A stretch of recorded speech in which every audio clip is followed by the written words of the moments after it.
राजधानी में भीषण गैस त्रासदी की 38वीं बरसी के मौके पर कई पीड़ित स्किन की समस्याओं से जूझ रहे हैं।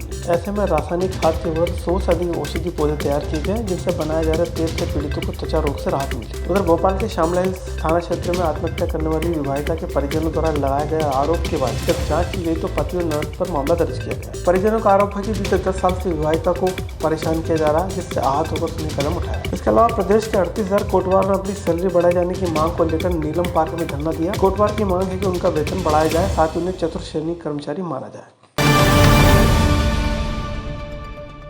गैस त्रासदी की 38वीं बरसी के पूर्व संभावना क्लिनिक के सदस्यों ने बताया कि बागवान मनमोहन यादव ने अपने 3 सहयोगी के साथ रासायनिक उर्वरक और कीटनाशकों का उपयोग किए बगैर 100 से अधिक औषधि पौधे तैयार किए हैं। औषधि पौधों के माध्यम से आयुर्वेदिक दवाओं का निर्माण कर संस्थान गैस पीड़ितों को निःशुल्क सेवा कर रही है। मनमोहन यादव ने बताया कि यूनियन कार्बाइड गैस से प्रभावित हुए लोगों में इन दोनों चर्म रोग की समस्या फैल रही है। बीमारी की तीव्रता का पता इस बात से लगाया जा सकता है कि एलोपैथिक की दवाओं का इन पर कोई असर नहीं हो रहा है। गैस पीड़ितों की बढ़ती पीड़ा को देखते हुए संभावना क्लिनिक ने एंटी फंगल तेल विकसित किया है, जिससे पीड़ितों को राहत मिल रही है।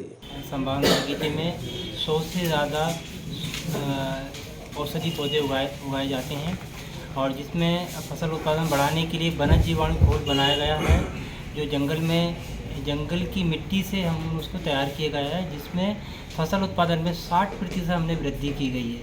और ये हम जो गैस पीड़ित इलाज लेते हैं उनके लिए हमने काम किया है। भोपाल के शामला हिल्स थाना क्षेत्र में बीते दिनों फांसी लगाकर अपनी जान देने वाली विवाहिता के ससुराल पक्ष पर पुलिस ने हत्या का मामला दर्ज। दरअसल 22 नवंबर को की गई आत्महत्या के बाद पुलिस को मौके पर सुसाइड नोट नहीं मिला था। इसके अभाव में मृतक के परिजनों द्वारा लिए गए बयान को आधार बनाकर जब जांच की गई तो आरोप सही पाए गए। इसके बाद मृतका के पति ननद के खिलाफ दहेज हत्या का केस दर्ज कर लिया गया। पुलिस के मुताबिक महिला की शादी 10 साल पहले हुई थी। शादी के बाद से ही पति ननद और ससुराल वाले दहेज के लिए ताने मारते थे। वहीं जब महिला पति से इसी बात की शिकायत करती थी तो वो अपने घर वालों का ही पक्ष लेता था। इससे परेशान होकर उसने खुदकुशी की है।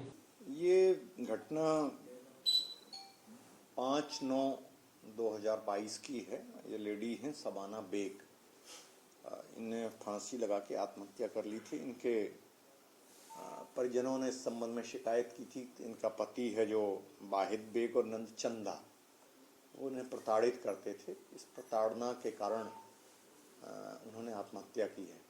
तो जांच उपरांत इसमें हमने धारा 306 भारतीय दंड संहिता के तहत अपराध दर्ज किया और दोनों आरोपियों को गिरफ्तार करके सक्षम न्यायालय में प्रस्तुत कर दिया है। क्या शिकायत थी सर, किस तरह से प्रताड़ित करते थे इसमें? प्रताड़ना में कई अर्थ होते हैं कि मारपीट करना, खाने के लिए नहीं देना, मेंटली टॉर्चर करना, ये सभी। ये बच्चे भी हैं क्या? उनकी शादी करीब 10 साल हो गए, बच्चे भी हैं। चुनावी साल पास आते कर्मचारियों के आंदोलन का दौर बढ़ा है। अब चतुर्श्रेणी कर्मचारियों का दर्जा दिए जाने सहित 3 सूत्री मांग को लेकर प्रदेश के 38,000 कोटवारों ने बीजेपी सरकार के खिलाफ मोर्चा खोल दिया। 1,500 से अधिक महिला कोटवारों के साथ शहर के नीलम पार्क में धरना प्रदर्शन करते हुए कोटवारों ने चतुर्श्रेणी कर्मचारी का दर्जा दिए जाने के अलावा कलेक्टर रेट से वेतनमान दिए जाने की मांग को लेकर प्रदर्शन किया। कोटवारों का आरोप है कि बढ़ती हुई महंगाई में 4,000 रुपए मासिक वेतन पर काम करने को मजबूर है, जिससे उनके परिवार का भरण पोषण हो पाना असंभव हो गया है। सभी कोटवारों को नियमित चतुर्श्रेणी कर्मचारी घोषित करने के साथ ही सेवा भूमि का मालिकाना हक दिए जाने की भी मांग की है। शासन को जगा रहे हैं कि अब भी जाग जाइए, गहरी नींद से उठिए और देखिए कि हमारे प्रदेश के गरीब कोटवार 2 जून की रोटी के लिए बार बार भोपाल आ रहे हैं। कम से कम इनको 2 जून की रोटी के लिए तो नियमितीकरण कर दीजिए।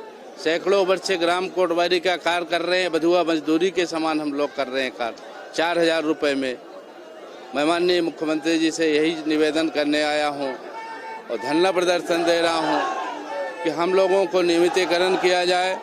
अगर नियमितीकरण में शासन को ज़्यादा भार आ रहा है तो कम से कम कलेक्टर रेट वेतन दिया जाए और भू राजस्व संहिता धारा 230 में संशोधन कर कोटवारों के नियमितीकरण के लिए नियम बनाया जाए।